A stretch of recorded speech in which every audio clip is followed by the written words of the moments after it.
Avvalambor assalomu alaykum.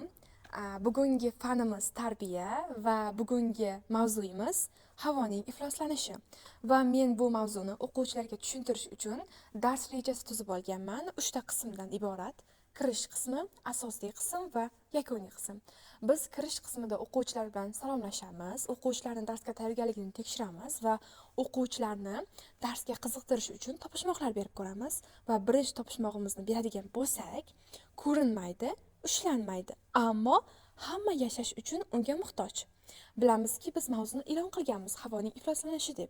Bundan kelib chiqib, mavzuyimizdan kelib chiqib, topishmog'imizning javobini topishga harakat qiladi o'quvchilar. Ikkinchi qism bu asosiy qism. Asosiy qismda men yangi mavzuni tushuntirib beraman va yangi mavzudan keyin ikkita metod qo'llaymiz. Bu metodlar birinchisi savol-javob metodi va ikkinchisi rasmli metod. Oxirgi qismimiz bu yakuniy qism. Yakuniy qismda biz amaliy mashg'ulot tayyorlab qo'yganman. Buni keyinroq batafsil ko'rib chiqamiz. Shundan keyin uyga vazifa va baholash bilan bizni 45 minutlik darsimiz tugaydi.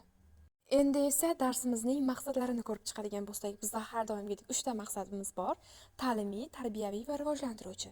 Ta'limiy maqsadimiz o'quvchilarga havoning ifloslanishi, uning inson va tabiat uchun ahamiyati haqida tushuncha beramiz.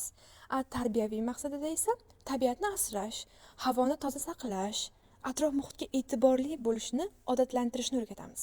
Rivojlantiruvchi maqsadida esa o'quvchilarning fikrlash, kuzatuvchanlik va o'z fikrini erkin bayon qilish ko'nikmalarini rivojlantiramiz.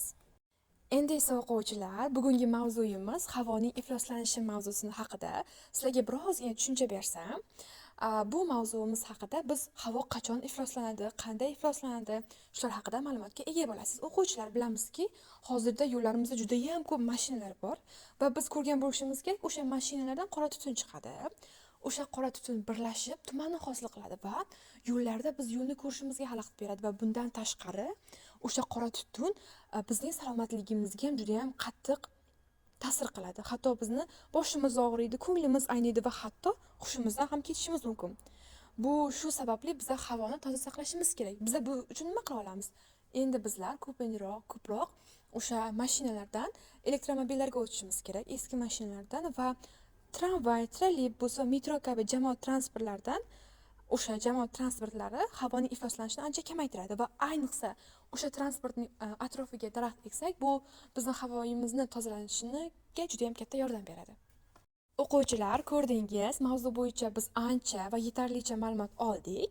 Kelinglar, endi biz asta-asta mavzuni mustahkamlaymiz va mavzu bo'yicha savol-javob metodini qo'llaymiz. Xo'sh, o'quvchilar, savol-javob metodida sizlar faqatgina o'qituvchi savol beradi, o'quvchilarga deb o'ylashingiz mumkin, ammo bizning savol-javob metodimizda o'quvchilar birinchi o'qituvchiga savollarini beradi, keyin esa o'qituvchi o'quvchilarga savollarini beradi. Kelinglar, ba'zi bir savollar bilan tanishib chiqamiz.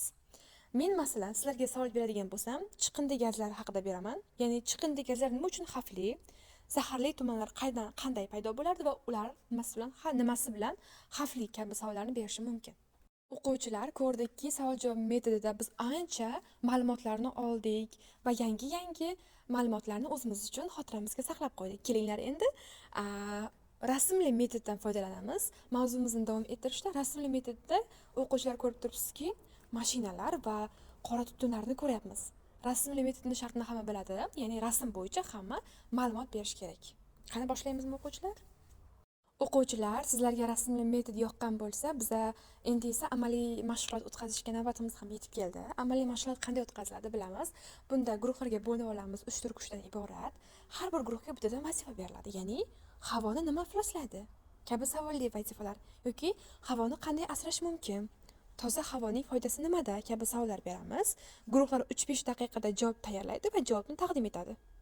Shu bilan men darsimni tugataman va uyga vazifa beraman. Uyga vazifa o'sha men havoni qanday toza saqlashim mumkin mavzusida matn yozamiz va rasm chizamiz. Biz masalan havoni qanday toza saqlashimizga oid bo'lgan va qo'shimcha o'qishga kitobdagi matnni qayta o'qib, bir ikkita savollarga yozma javob berishni talab qilishim mumkin. Endi esa darsni albatta dars bo'lgandan keyin o'quvchilarni rag'batlantirish yoki jazolash kerak. Biz bunda o'sha baholashda men og'zaki baholashni tanladim, ya'ni savol-javoblarda faol qatnashgan o'quvchilarga barakalla, zo'r, juda yaxshi kabi rag'bat so'zlarini aytaman yoki stikerlar bilan ularni rag'batlantirishi mumkin. Masalan, har bir fan o'quvchiga quyidagicha belgilar berish mumkin.